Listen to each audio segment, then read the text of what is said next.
বলতেছিলাম যে শফিক সাহেব, আপনি কি মোবাইলের ব্যবসা করতে চান? বুঝলাম না স্যার।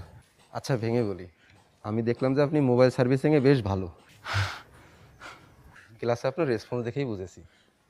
আমার এক বন্ধু আছে, তার মোবাইলের বড় ব্যবসা এবং মোবাইল সার্ভিসিংয়ের দোকানও আছে। আপনি চাইলে আমি তার সাথে পরিচয় করিয়ে দিতে পারি। তিনি তার ব্যবসাটা বাড়ানোর জন্য একজন সৎ ও কর্মঠ ব্যক্তি খুঁজছেন। এর জন্য আর কি আপনাদের বলতেছিলাম। কি বলেন স্যার, এটা তো ক্লাউড না যেতে বৃষ্টি স্যার। শরবতের মধ্যে এক্সট্রা মিষ্টি আর কি। কিন্তু স্যার আমার একটা কথা ছিল। আবার কি কথা? মানে আমার কোনো আপত্তি নেই স্যার, কিন্তু আমি না মেলা দিন ধরে চাইতেছিলাম আমার নিজের গ্রামে একটা মোবাইল ট্রেনিং সেন্টার খুলতে স্যার। ও, এটা তো খুব ভালো কথা। কি বলেন স্যার, আপনি কি আমাকে হেল্প করতে পারবেন স্যার? অবশ্যই হেল্প করব। আপনি চাইলে আমি গিয়ে সেখানে ক্লাস নিয়ে আসবো। কি বলেন স্যার, তাহলে তো খুব ভালো হয় স্যার। আচ্ছা, আর কিছু? না স্যার। তাহলে আজ আমি আসি। ওকে।